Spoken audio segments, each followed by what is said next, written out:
Greetings. I'm Imani and Ellen. the Woke Mystix. Back with a video episode. We have a video episode today, so our finale.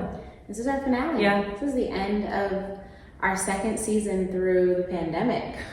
Oh my gosh, we've been in quarantine for so long. Yeah, the last season, season 5, went like we were already in it when the pandemic. We had just started, right? Mm-hmm. But this time, this is Oh my goodness. It's been a journey, y'all. It's been a journey. Well, here we are. And we are here. Yes, back in Numascape. Yeah. The space in LA, Yes. in Chinatown, which is a beautiful space for sound healing, also astral projection, helps you with getting your creativity up, de-stressing, all the things. Nori and Nelson are a great couple. We love them. So, yeah. Yes. Happy to be back in the They're space. working with us for this episode. Yeah. Yeah. We're here to talk about empathy today. Yes. That is our topic. Being an empath. Being an empath. I think this has been on our list for a minute. Yeah. But maybe it's good timing because of the quarantine and the pandemic and the revolution all happening at once. It's like a lot going on. There's a lot of feelings. There's a lot of stress. There's a lot of trauma. All of it. Yeah. So this is probably a good time for this episode to be coming out. Perfect. And it's a big topic because we can all lean into our empathic side. Yes. That is possible for all of us, and it's good to kind of do it from a place of understanding what it means. Yeah. Absolutely. Yeah. The difference between empathy and sympathy. How to protect yourself when you're an empath, because when there's a lot going on collectively, then you just feel it energetically within your body. Yeah.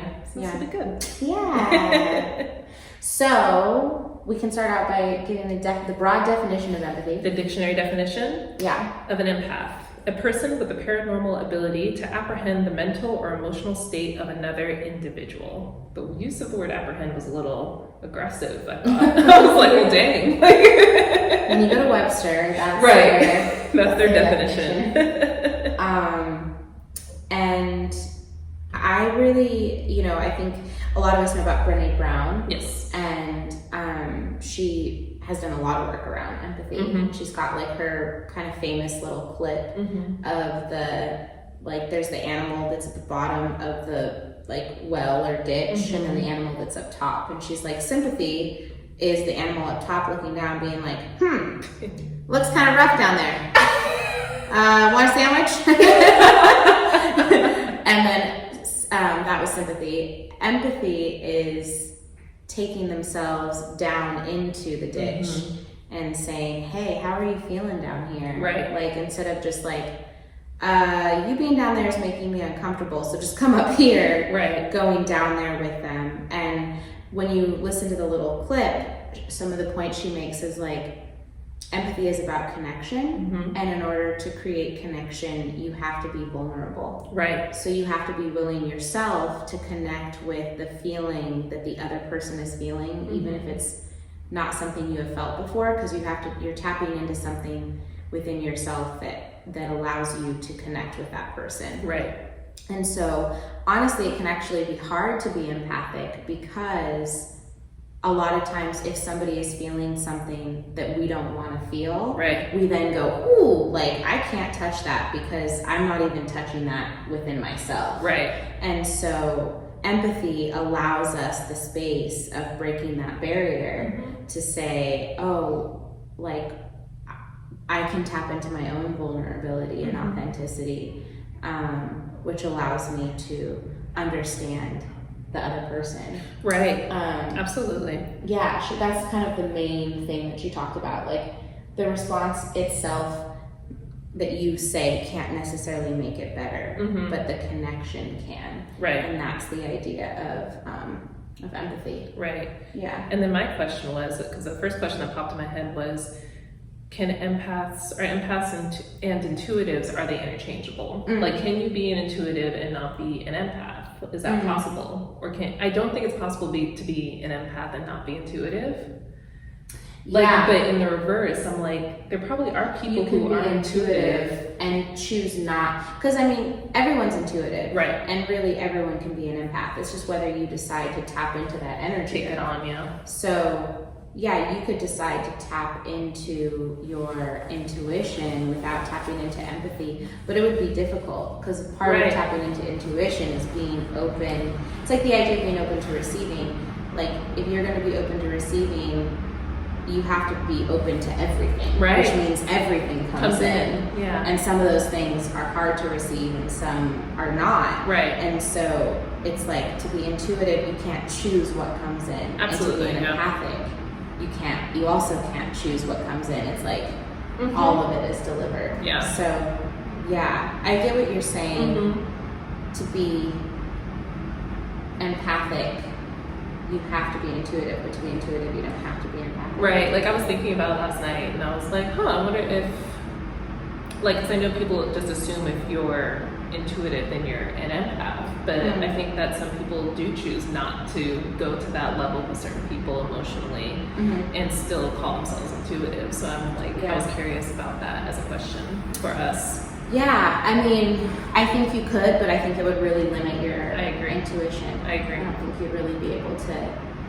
explore the depths of your intuitive abilities, because if you're blocking, it's the same thing with receiving. It's like if you're blocking something, then you're not letting the full flow in. Absolutely, yeah. Yeah. I agree with that. Yeah. So we, I did a little bit of research on basically what is an empath, because I'm sure a lot of people are like, this feels like it resonates with me and I relate to this, but like, what are, like, by definition, some key points that you can identify when trying to figure out if you're an empath or not.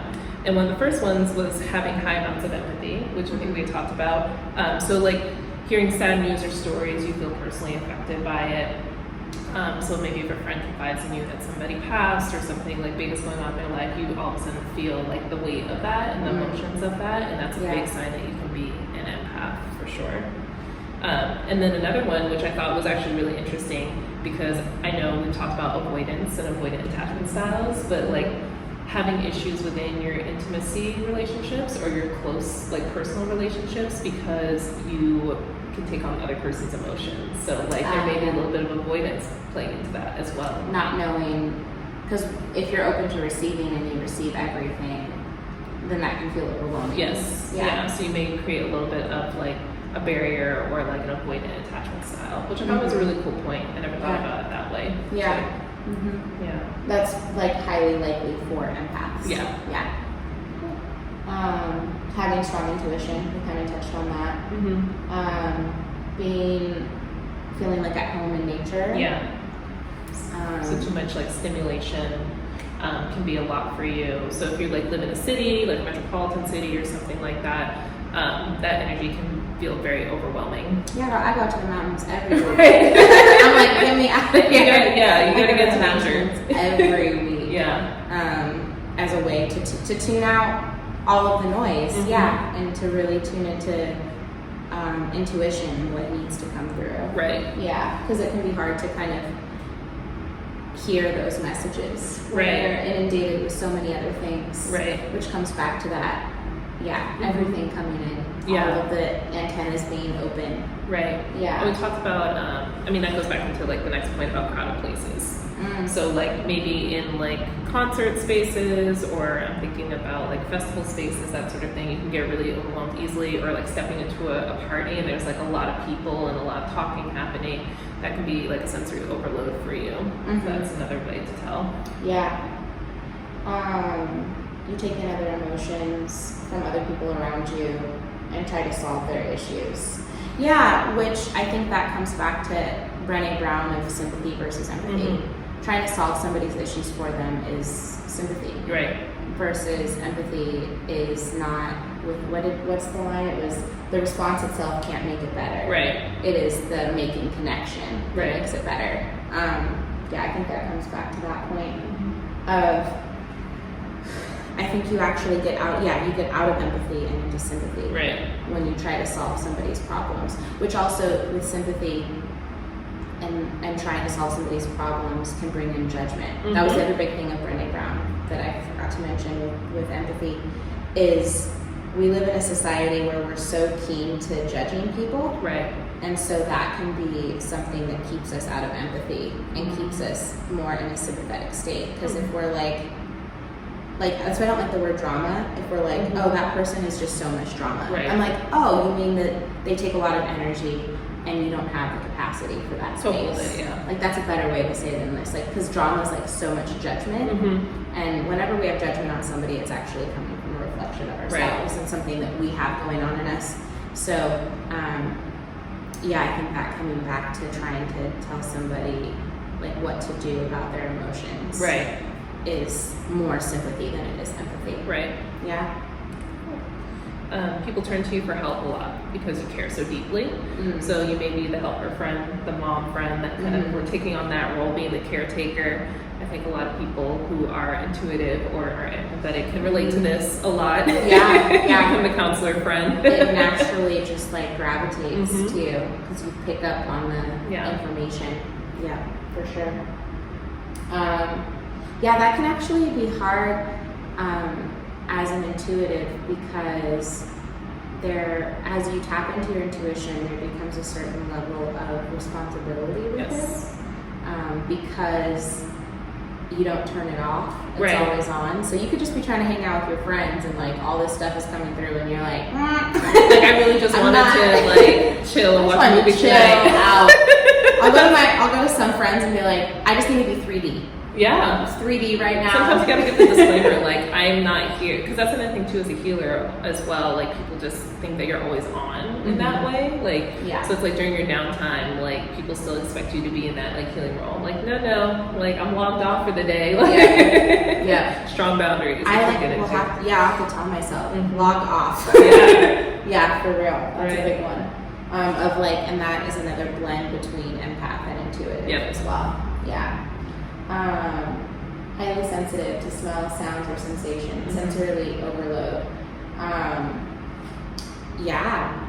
mean, for me being a water sign, empath, intuitive, I can sense an energy shift before it happens. Right.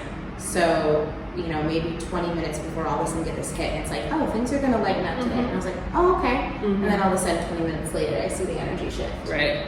Which is kind of cool. Yeah. It's like kind of fire. It's magic. Yeah, it's magic for sure. Yeah, it's a pro to be an empath. No, that's the fun part of it is when you can pick up on. For me, I think like in social settings, I can pick up when like there's tension between two people very easily. Like I can hear the conversation that's being had in both of their heads. And so that's made me into like a mediator role sometimes, or like diffusing situations before they get to a certain level. Yeah. Like within your friend circle, you find yourself doing that? Yeah, like in social settings and stuff. Like when somebody's like off, like their emotions are off or their feelings are off, and like as people start to get like short with one another, but they're not like picking up on it yet. I'm like, let me just like diffuse this so we can have a good afternoon real quick. When they're like responding from that place and haven't realized that they're they haven't realized that they're like being short or they're like losing patience. I'm like, I see where we're going. I see where this is going. Right. Yeah, because our response system picks up on things sometimes before our cognitive brain picks up. Absolutely. And it's almost like if you want to break it down to a science, it like biologically it makes sense. Like if we're mammals, like you think about like how mammals respond to change of their environment because of survival mechanism. Like, something shifted in my environment, let me be on high alert. Because we are still mammals. Yeah. So we're still responding from that. Yeah. It's like the parasympathetic nervous system versus the sympathetic nervous system. Absolutely. So being in fight or flight versus in a relaxed state. Yeah, for real. You need to recharge. Yeah, I think this can also go back to like spending time in nature. Yep. When you're like, quiet moments. A lot. Whether something is like really good or really bad. Like I can have really good moments, but if I've been in it for a whole day, like I'll go to the mountains before I go home just to like collect. I'm like, okay, where am I at? Right. I just had this great time, but like, let's come back to like neutral. Yeah, it's coming back to neutral. Yeah, absolutely. Yeah, definitely. And then spending a lot of time. Sometimes people like empaths tend to be more on the introverted side. Sometimes that's like a common thing. That's what Psychology Today pointed out.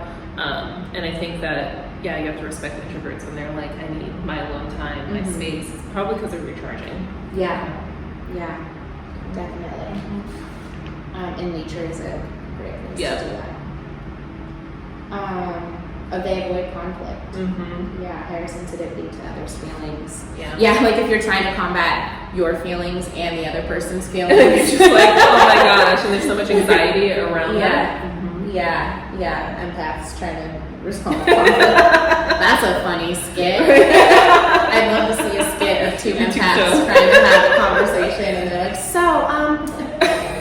yeah. You can feel like you're not normal because your mood being shifted. Yeah, I feel like this is for people who like are not super aware of their empath nature, and like all of a sudden like their moods are just shifting like by the hour, by the minute, by the people that they're around. Like they haven't created those boundaries yet around themselves to really acknowledge what's theirs and what belongs to another person. So if your like moods are shifting intensely, you may want to take a look at your environment and see if it's people that like you're absorbing energy from that's causing that.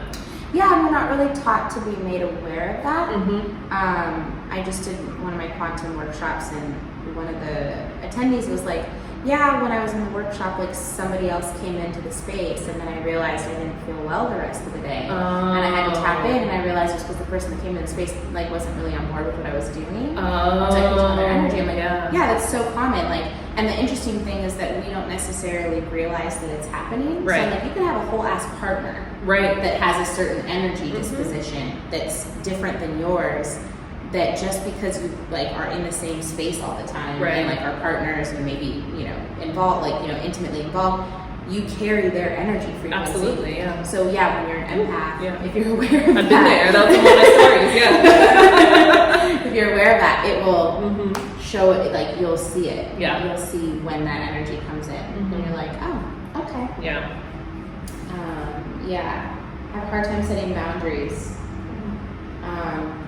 This can make for somebody who's easy with codependency. Energy vampires. So like this is one of those situations where if somebody comes in, for example, and they kind of just like emotionally dump on you, and then like they walk away from the conversation feeling wonderful and great. They're like, yay, like I don't know, I feel wonderful, that conversation was great. Like thank you so much. And you're like, I feel so heavy and down and weighted, and you just absorbed it. Like that's a type of energy vampire, that's what they call it. And so it tends to show up in codependent relationships a lot, because the codependent takes on the responsibility of the emotional labor, and then the narcissist just like feeds off of that.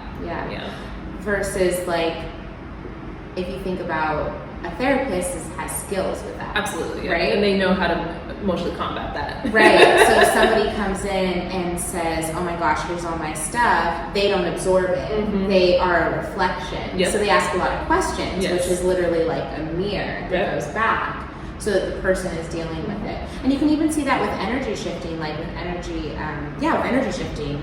So like if somebody has an issue they're not dealing with, and they say something to somebody and they dump it on you, and then you're like, oh, whoa, this isn't mine. And then they give it back to the person. Like that energy battle that will happen too, that will come up in interpersonal relationships, or also like in work, like in a lot of spaces. Oh yeah, definitely. That can be too, like you're driving down the road and somebody had a bad day and they just like flip you off. Yeah, or honking you, and you're like, ugh. And then you could like take that pause for a minute and you're like, am I going to absorb that energy, or am I going to let it go because I know it's not mine? But being aware of it, because you have a split second to decide. And then it's going somewhere. It has to go somewhere. It doesn't ever just linger. You see the world in a unique way because you can see the unspoken and the unseen, that's being an intuitive. That's one of the challenges to being an intuitive. Because you are looking at everything that's happening in the 3D around you, but you're also aware of everything else. And it can become easy to just say, well, I'm just going to deal with the 3D because that's what is in front of me. But you see people responding not based on what just happened in 3D, but what you're feeling, other things. So you do have to bring those other things into account. Or you don't have to, but have a better understanding of the whole situation in front of you. So those are ways to identify like being an empath. So if any of those hit home for you, then good, glad. And then we're going to talk about, okay, so you're an empath. Like, what are some ways that you can protect yourself? Because you cannot just be out here unprotected as an empath. It's just, it's gonna be too much. Yeah. It's just too much. Too much. That's when you become like a hermit, a complete hermit, and you're just yeah, like, don't like, talk I'm not going to go outside. I'm not going to talk to anybody. I can't do anything. Right. No, it's a challenge to like work with the energy, right. and it's good to learn how. Checking out our protection energy episode. Yes. I forget the number, but it's definitely in a past season. Yeah, I think season 4. I want to say season 4. We dedicate a whole episode to how to protect your energy. Yeah. So if you like have already listened to it but need a little help on like remembering, refreshing your memory on that, would go back and listen to that. I think that's. But we're gonna also hit on something else. Now, 2. So maintaining a certain level of detachment. So people get really focused on the word detachment, and detachment isn't. In this case, they're not trying to say like be unempathetic, but just stating your boundaries basically and setting your boundaries and taking action on that.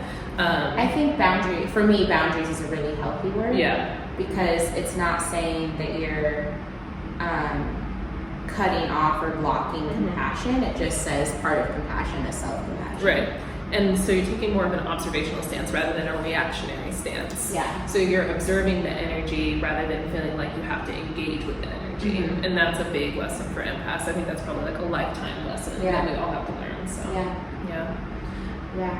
journaling and meditation, I think that's super important to get clear back on your path and realign, getting back into your intuition, tapping into what's yours and what doesn't belong to you. And like the more you write it out, you'll be like, oh, I'm just like absorbed a lot this afternoon, and then you're able to release it. So I think also when we absorb things, I think I do a lot of this with my frequency work. When we absorb things, it's important to know why we absorbed it. Right. Because you don't absorb anything that doesn't have a hook in you. Right. If there's no hook, it has no place to attach, right. and it will just wash off. So if you've absorbed it, what is it coming from within you? And if you get the source, then it's less likely to be able to continue doing that. Yeah. But you're going to keep, like if it, say for example, you have a person in your life and every time you're around them, like you just like, oh my gosh. And if you just look at it with judgment of like, that's theirs and not mine. Right. That's a judgment of them instead of, wait, why does this keep attaching to me? And if you understand why it attaches to you, then you can figure out that root and how to remove that root from you. And then once you do, anytime that energy comes at you, it'll be redirected somewhere else. It won't even be able to hit you anymore, because instead of avoiding it, you have shifted your frequency. So now that person has to come to that frequency. Otherwise, like they probably won't even think to hit you up anymore. It's just going to be a missed connection. So I think that part is also really important to think about, is like when you're feeling drained with stuff, looking at the root, because the root will tell you how to fix it so it doesn't keep happening over and over again. Yeah, I think that goes into one of our points further down about like creating, no, it's okay, talking about like making sure that like taking note of the relationships in your life that are draining you and the relationships that are feeding you. And like seeing like if it is a consistent thing, like where like someone comes in, you spend time with them, and then you feel drained all the time, making sure that energy exchange is balanced is super important. And then if it feels like it's an unhealthy dynamic where like they're constantly feeding off of you, then that's where it's time to set some boundaries. Well, and I think that comes back to also like, and I think we talked about this in our connection one when we did our last video. But we talked about attracting yourself to people who are open to growth. Because nobody's ever gonna, like, if you're looking for perfect people, it's not happening. It's not happening in this world. But and we're always gonna like, our energy is always moving. So if my energy is always moving and your energy is always moving, like it's always having to touch on new dynamics like consistently. And so it's being around people that have a certain frequency of stepping into their growth. Openness, that was like that was my mom's only advice when I got married, actually, was like, she's like, you will never know your partner. Like they are always changing and you are always changing. So like don't think you have control over that. And I'm like, okay. No. But it was like the best advice, perfect advice. So being around openness. So we basically talked about draining energy, water rituals, and bathing. So I I mean, water is also the element of emotion, so it makes sense that you would use it to cleanse yourself. So you can do intentional showering, where basically you like put in affirmations around like cleansing your aura and your energy as you shower. If you're not into baths, if you're into baths, you can do salt baths, which are great for detoxifying the aura and detoxifying the body from negative energy. Love a good bath. Yeah, I know. I'm like, I don't know that life, but I get it. Yeah, or like step into the sauna. Right. Something that like releases toxins out of the body. Yeah. Yeah. That's a good way of doing it. So if you're feeling especially heavy, because your body is going to reflect to you where your emotional state is too. So if your body's feeling heavy or you're feeling like off in some way, try taking care of the physical body first and seeing where that ties in emotionally. Super important. A return to sender letter is like a good practice. So like that's one of those situations for maybe you're feeling a lot of emotions that are heavy and you're not sure how to release it, or if it belongs to you, but you know it comes from somebody else. Like you can target in on that. You can like write a letter to that person into the energy, returning the energy back to them. That's like a good little manifestation writing. That even kind of goes back to that example we were saying just a moment ago of like energy transference. So exactly. Somebody transfers energy to you and then you transmute it and respond differently back to them, and it sends the energy back to them, and then how do they respond to the energy and their transmuting of that energy back to you. So that is kind of like that of the definitely. But the letter can be sent to them or not sent to them. Yeah, you don't have to send it. If you, you can just write it if you prefer. Just write it in your journal. Right. Carrying crystals, like we've talked about this in many episodes. So like tourmaline, obsidian, amethyst, those are all good ones that you can carry on yourself for energy protection. You can carry it, some people wear it as jewelry, some people like put it in their bras. I know people who carry it in the pockets, so that's a good way of like carrying something physical that feels like a protective stone for you. Creating a pyramid of protection around you, envisioning white light. This kind of goes back into like some of this, I mean, the crystals and envisioning white light are protection energy things that we talked about in our protection energy episode. As ways to, protect your aura and your space around you, which is kind of also comes back to like frequency. Absolutely. Yeah.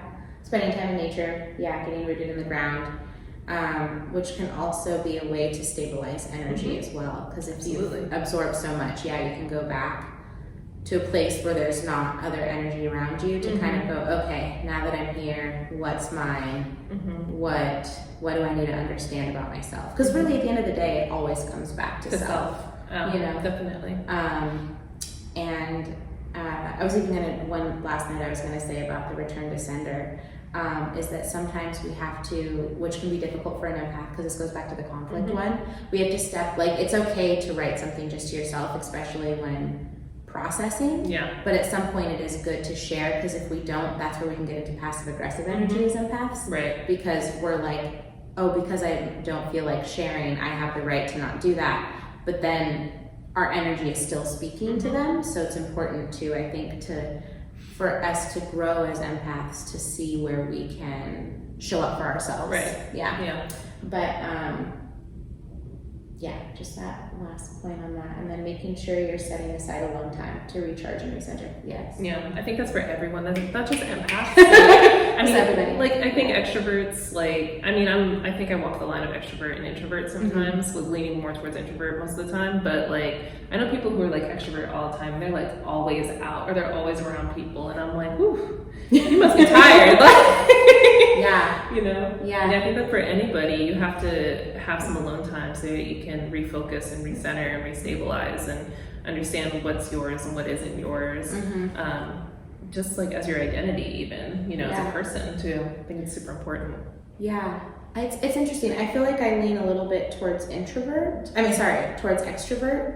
but I also feel like I don't have to fight for alone time. I just naturally get it. Right. Where if I was having to fight for alone time because of like being so busy, then that would be different. Like I have a friend who is an introvert, but she spends so much time working or with obligations that like she's fighting. Always like doing an energy exchange of some sort.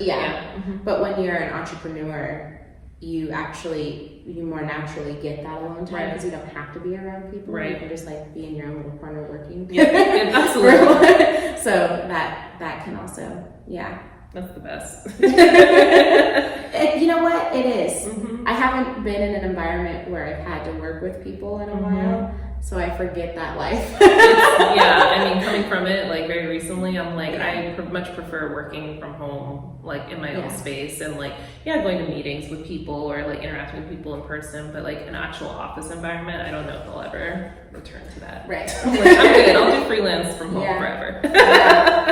I know, even when we've had to spend like a few hours at the computer doing work, like my body gets so antsy. Like, I'll stand up, be like moving around. Remembering emotions are supposed to flow, not be permanent. Yes. Acknowledge and address the feelings and release them when it's time. Not letting emotions overstay and not trying to suppress them because we don't want to feel them. Absolutely. That balance in between. That's so important. Which I think comes back to that idea of identifying the root. Because once you identify the root then of you're able to something, release it. and you can move on from it. Absolutely, yeah. Like usually if you're on the spiral, the emotional spiral, and you're like still in it, like after a few days, and then it's like, okay, well, like obviously the energy has left, the person you're interacting with isn't there anymore, or like, you know, situations externally has changed, so now it's self-created. So then it's like stepping into, okay, what is like feeding this, what is feeding off of it. I find this too when people talk about like being depressed, like a lot of times it's because they just haven't learned how to identify their emotion, you know, because we're always going to have them, right? They're not going anywhere. They're not going anywhere. But what you're dealing with, if you're dealing with it, should consistently change. It's not always the same thing. Yeah, definitely. Smudging yourself after social interactions. We talked about this, I think, in our energy protection. Spraying yourself with Florida water before you go out. That's a smart one. You can cover your head also. I forgot to add that in notes, but you can, like, if you do head wraps or hats or something like that, it's a good way to protect your crown chakra. I was just going to say, your crown. So tips on surviving. Being an empath. Surviving all of it. Yes. Now for story time. Let's get into stories. So let's see, my examples. I think I'm an empath, but I've learned to set a lot of boundaries. And that's because when I was younger, especially when I was a kid, I was like very, very much an empath. Like I absorbed everything. And like, if there was conflict in the house, I would like lock myself up in my closet and just like be there. Or I would go to my grandmother's house because there wasn't conflict there. It's so natural for kids. We just like, kids are so sensitive to everything. So like, I think it's interesting that sometimes people don't think kids are picking up on things that are happening. They're picking up on everything. Them and animals. Like those are two things that are gonna definitely let you know when something's up. They'll definitely let you know when something's up for sure. So I think that like when I was a kid, I was especially sensitive, and then, you know, as you get older, you're like, oh, like I can't just go around being like hypersensitive to everything. Right. I gotta learn something else. How am I gonna survive? Like, literally what I have to like, how are you? By noon, I'm gonna be done. Absolutely. Bedtime. Absolutely. So I've become aware of like what my triggers are. So like I can't really go into big crowds. Like I do enjoy concert like environments, but I have to stay on the outside of the crowd. Like if I'm inside the crowd, nope. And I need to know where all the exits are so I can learn like when to step out so I can take a break. Like usually I have to take a break when I'm at a concert or like in a festival setting. I'll just stay on the like outside rim because I just don't want to be inside all of that. It's a lot for me.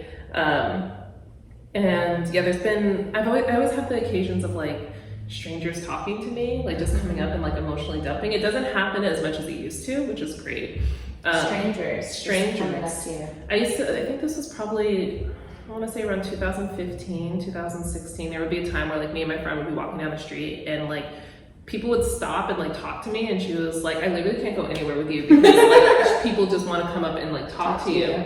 Which is like flattering in a way because you're like, oh, my energy is inviting. You know what it makes me think of, like, your calling about being a spiritual doula. Mm-hmm. Right. But because spiritual doula wasn't the terminology that was being used specifically for clients, it was like everybody was like they got the antenna. Oh, there's a spiritual doula right there. Oh, right. Let me go to this person. And so I think that I had to, I think the more I've stepped into like, oh, this is a role and this is like a career path and profession, like I've been able to box it into like a neat package for myself. Like it's helped me with like not having to like draw people in all the time, because that was like super exhausting. And I still have moments where like I had an Uber driver once who just like talked my ear off the whole time. I had headphones on the whole time, and like literally got out the car and I started crying because it was just like so much energy getting thrown at me, and I was like, I can't do this. And so I had to like smudge myself down because I was like, it's too much energy.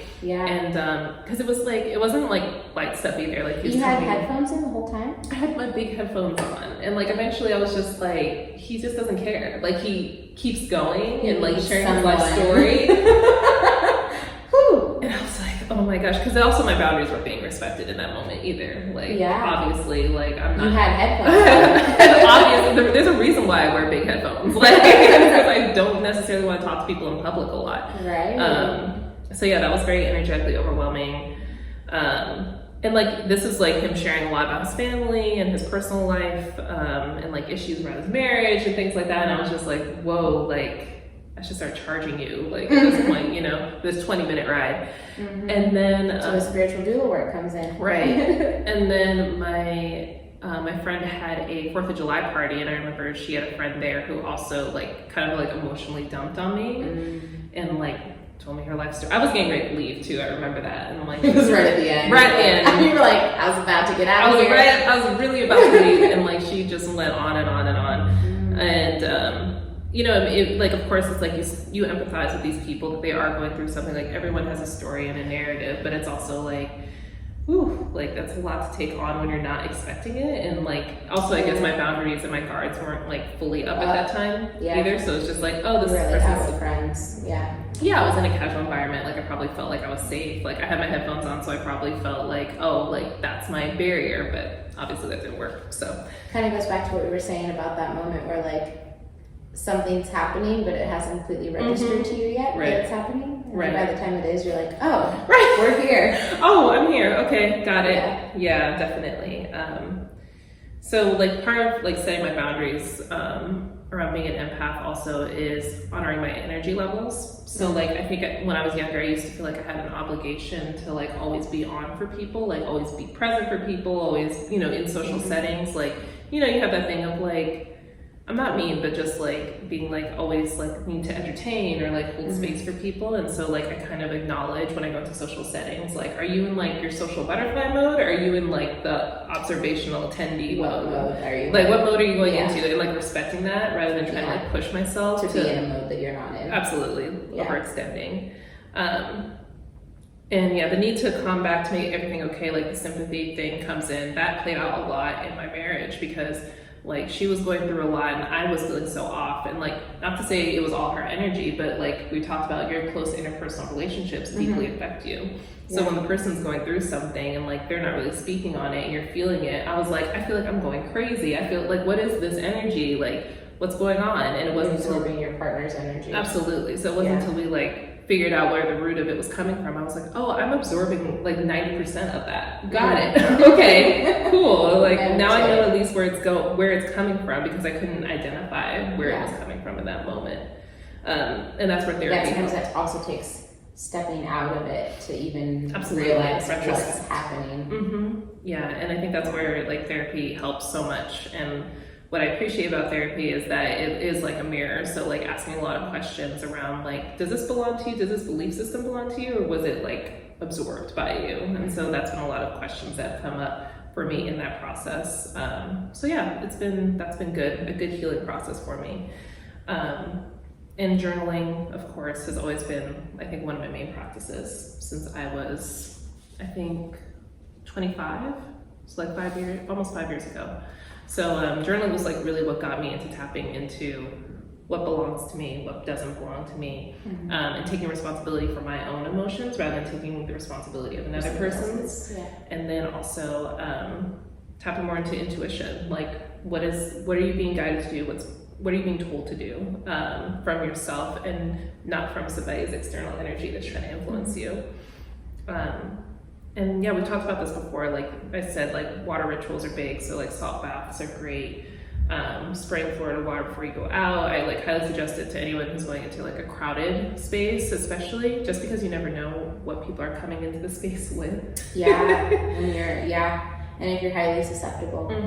Yeah. And but they're like, I love being an empath too. Like I think that there is so much beauty in being able to like know, like feel someone's emotions and being able to like meet them there and like picking up on like kind of the unspoken narrative that's happening there. It's really beautiful. Yeah, it's a big skill set. And once you've like kind of mastered it, there's gonna be beautiful moments where you can really like shift energy for someone and for yourself in that setting, which I think is really beautiful. And then also just understanding the universal energy that like everyone is going through something too. My grandmother used to say like, always be kind to the person next to you because you never know what their story is. And so I think that's really important for empaths to like remember, and then just people in general to remember that like we don't know how someone's suffering or what they're going through. And so there is a certain level of empathy that we should have for each other in that way. Yeah. It's just about making sure that you are respecting your own boundaries as well, and not taking on all of it. I mean, respecting your own boundaries is also learning your own lessons. If you don't respect your boundaries, then you're not doing any of the reflection work. Absolutely. That's for your own benefit. Yeah. That's me. That's it for mine. Thinking of you not knowing, like that's universal. It like makes me think of like with quantum, we say unity consciousness, which is not the idea that. It is the idea that we're all one, but more so than that, it's the idea that I can't rise if you don't rise with me. Absolutely. Like we all rise together. Yep. It's kind of that idea. That we all have our own experiences, but that we all rise together. Yeah. Oh, something moved. Probably bad. Yeah, I mean, one of my biggest things is finding out the hook. Like, I'm big on finding the hook. That has been a game changer for me. I did a lot of judgment work through my initiation, and it's become one of my principles of frequency within my quantum work that really changed things for me. Every time something came into my sphere, instead of judging it, or when I went to judge it, because it's natural as humans, like we're kind of trained that way in society too, because it like keeps a competitive society that we have, and capitalist and yada yada. But anytime something came in and I had a judgment towards it, I would ask myself why. So like, for example, if somebody's super angry and then they come at me and I feel their anger and I'm like, oh, they're angry, I don't like that. And I'm like, ooh, why don't I like their anger? Oh, because I'm not addressing the anger that I'm feeling in my own life. I'm not trying to look at that. Yeah. And so then it doesn't mean that you have to put yourself around them, but it shows you that there's a lesson for you too, and takes us into the empathetic standpoint of understanding why they could be in that space, whether we have space to hold for it or not. So that was a big game changer for me. I mean, down to little things, like if I saw somebody eating something and I'm like, well, why are they eating that? And then I'm like, oh, I'm like not really feeling great about my eating habits right now, you know? And then I'm like, cool, I gotta go take care of my eating habits. Like, every time it came up, I did not let myself off the hook. Like, just always looked. And then what that did was it strengthened my own frequency, because I was constantly taking the time to do my work. And I feel like we're not really trained to do that in society, so people kind of get uncomfortable with that when you ask them to do it.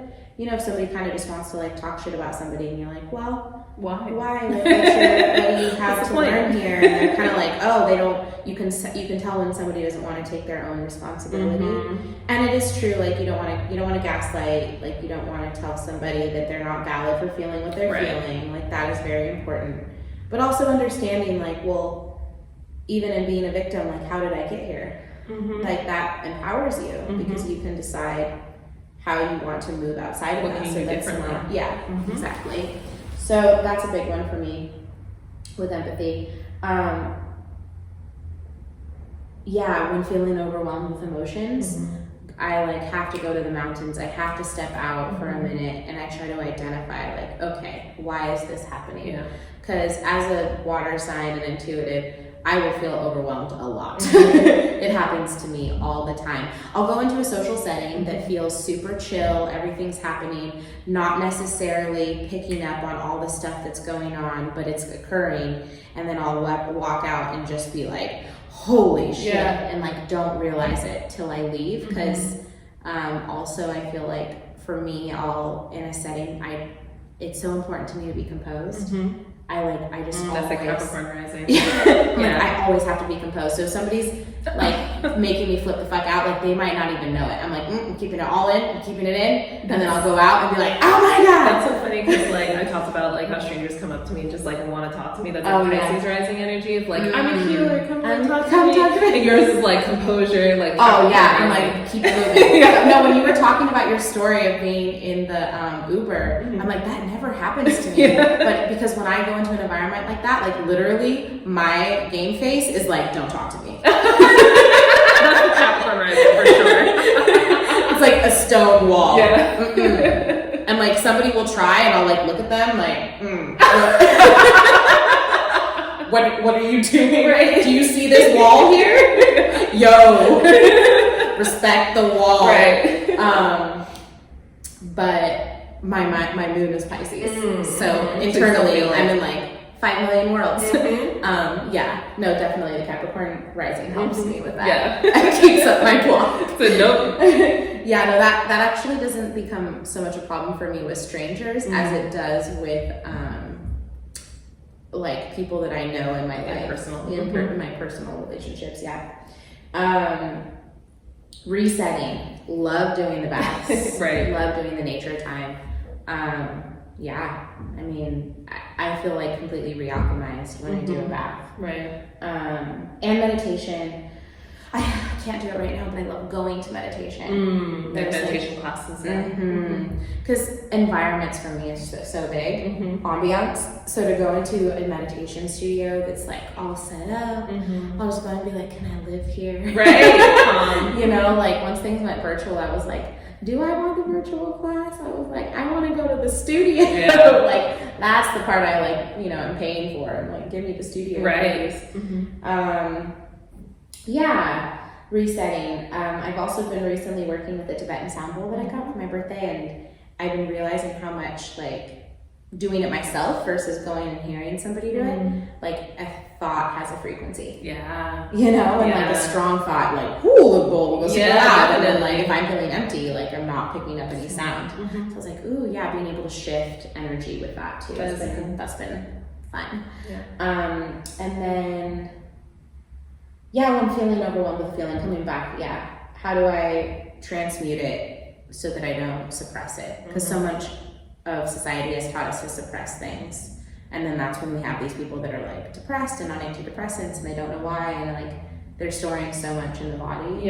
So it can feel overwhelming sometimes to try to deal with something in a moment that it's happening, but if you can, then you can let it go and like not deal with. But that also doesn't feed into the 9-to-5 structure, because like if you're at work and you're like, fuck, I feel like I just got this nasty phone call on my lunch break and now I've got to go work. Oh my god, and I'm it's like, the worst. Oh my god, what do I do? It's the worst. Like your whole day is just off. Like there's no opportunity to like just sit and like this is why every workplace should have like a mindfulness room or some type of place people can go, because then what's happening too is like if you're at work and you get an upsetting call from your partner at home or whatever, and then you're upset and you go into a meeting with somebody, you might be letting that anger off on the person. And then the other person's gonna be like, what the fuck? That's not mine. But then maybe their anger well got tapped. And now they're angry. It just spirals, and then they might take that home to their partner. And so that's where it's like, as an empath, things might not be yours, but it's gonna hook onto something in you that is yours. And so if we're all dealing with our own hooks, it's making that not necessarily happen less, but not be so toxic. Right. You know, I think that's, Oh, a big one for me that's hard is with being an empath is when is being noble and trying to make something work not helpful. That's one of my weak points, is that I will sometimes, and one of my friends brought this up that I really liked. It was like, when is it your ego, like when your ego's so good at playing your spiritual self? Like when is your, like, she was like, yeah, sometimes my ego will mask spirituality. Oh, yeah. Oh my gosh, this could be a whole thing about like the guru, you know, like the guru system and stuff. Like people who like, and then you're like watching, you're like, this looks a lot like ego, feels a lot like ego, but you're spewing spiritual knowledge on it. Yeah. Yeah. This whole thing. So nobility becomes a thing for me. And I think it really comes from ego. And it'll be like this, it's ego mixed with like, I want the highest thing. But the wanting is the ego. Right. Because I'll be like, no, I want the highest, like best thing for everybody. And so I'll try to show up and be like, okay, I'm going to show up and do that. Right. And sometimes that's not what the situation is calling for. Sometimes Spirit's like, no, we need that to dissipate. We don't want to keep that together anymore. Absolutely. So yeah, usually for me, the nobility is like, I want to keep something together. And that's totally my Cancer. I'm like, no, like it's going to stay. Right. And sometimes the answer is let it disperse, let it fall. That's actually the most noble thing to do. So that's a lesson for me sometimes to still learn of when I'm like, oh, I'm trying to put energy into something that they don't want me putting energy into. I'm supposed to let it do that. Dissipate, yeah, because it's all the energy is trying to reshift to wherever it's supposed to go. So listening and following path. Learning to set boundaries, don't carry everything. Yeah, we've already said that. That can be hard as a healer. I have a tendency to want to intervene, which kind of comes back to the noble part. And then we're like, when we do that, because a lot of healers, like we all do this, I think to a certain point, it's like, we're also like taking away the lesson for the person. Yes. Like we're trying to like take their lesson from them. Like I had to learn that in like, my relationship. Like I was like, oh wait, this is your lesson. Like, and I'm trying to solve it. That's your gift. You know? What am I doing? Yeah, what am I doing trying to take your gift? Yeah, no, for real. That's a big thing for healers. Also not a big crowd type person. If I go to a party, I like to narrow in on somebody and talk to them and like get their deepest, the deepest things inside of themselves. That's why I actually really liked doing readings for events. You know, that ended up for me getting a little bit exhausting. I was like, okay, it's a lot of energy. You know, that's all you've done at a party is readings. But I appreciate connection. And so even if I'm at a party with 50 people, like I still want connection. So I'm probably waiting to see where the divine connection is. Like who's the one or two people in this room that I'm gonna that actually connect with. So that's pretty much it for me. Oh, cool. I feel good. Two empaths. Talking about empathing. Empathic. Yeah, I definitely agree that like if people like want more tips on like energy protection, we do have the episode about it, so that's really good. Yeah. And I guess closing notes, just like do what you can. Really, that's all. Show up for yourself. Yeah. Show up for yourself and try to always work on your healing. I mean, for me, it always comes back to that. Because you can show up for yourself and you can think that looks like shutting down. And you're like, oh, I'm showing up for myself because I've like got all these barriers. And it's like, yeah, but you're not open anymore. Right. You know? Right. And that comes back to like being open to receiving is actually really challenging because you're saying, okay, I'm going to take anything that comes my way. Right. And so the more that we can learn to do our healing, then the more we can show up in space. And like respecting your energy level, I think is like just my big thing, because I think that was my big lesson when I was younger. I used to always feel like I had to be a certain level every time I interacted with people, and now I'm like, I'm not there today. It's okay. That's like also goes into to showing up for yourself and like your healing, because part of healing too is like, do I have the energy to work on this right now? Right. Or am I being called to do something else? Absolutely. So if you always tap into your intuition on that, Mm-hmm. then you're always going to come from Yep. a place that's like for your soul. Mm-hmm. Yeah, guys. That's it. So this is our second video that we've done. Yay. Yeah, hopefully some of y'all are watching. I know, I think we had a few show up. I think it was like around 50 something, which I was like, okay, not bad for the first one. Yeah. Yeah, We're trying to diving keep into them it. entertaining because it's a Yeah. whole new realm for us, right? It to is. do a video because we want to engage with you guys. Yeah, and we've gotten a few requests from people like, do you guys do video? Because I think people like to put it on in the background, even though I guess, and we're visual learners. Okay, makes sense. So. Well, then you get the feeling of like being in the living room with Yeah. us, like which is the vibe you get from the podcast. Right. But now you got the visual for it, so it's cool. Yeah. We're trying to do at least one a season for right now. Yeah. And We're this is our manifesting wrap. a team. Yes. That's what we're working on. We're manifesting a team to help us. Coming in. To help us with all the projects and all the things. All the things that we're doing. Yeah, so we're taking a month break and we'll be back in the fall. Mm-hmm. But you can always check our website for our resources, to book us, for all of the different workshops that we have going on. Yes. A lot of tarot, birth chart, ancestral workshops, moon workshops on this side. Yep. I do a lot of community work. Like I do a lot of workshops. And a lot of workshops coming up in August, this month. Yeah, August and September. I yeah. have a lot coming, so yeah. And then you can book me for quantum sessions, and I have quite a few quantum quantum workshops coming up. So if you want to know more about how to tap into your frequency, which is some of the work I was talking about, Yeah. I have a whole guidebook on it. Fun stuff. Yeah. Cool. And what else? We have a donate page. We have a donate page. Just gonna say, 2 on the team right here. Yeah. This is it. Right? We're manifesting the This team. is it. This is it. So if you want to donate to us, we have a donate page. Anything, nothing's too small or too big. Yep. And yeah, we're so happy to have you all here growing with us. Yeah, definitely. It's been This great. season. I know. Yeah. Going into, and we've done a lot. We've made this our full-time gig. We are. This is it. This is it. We're the Woke Mystics. Yeah. So, Oh, yeah, tune in out till next season, all y'all. right. Thank you guys for tuning in.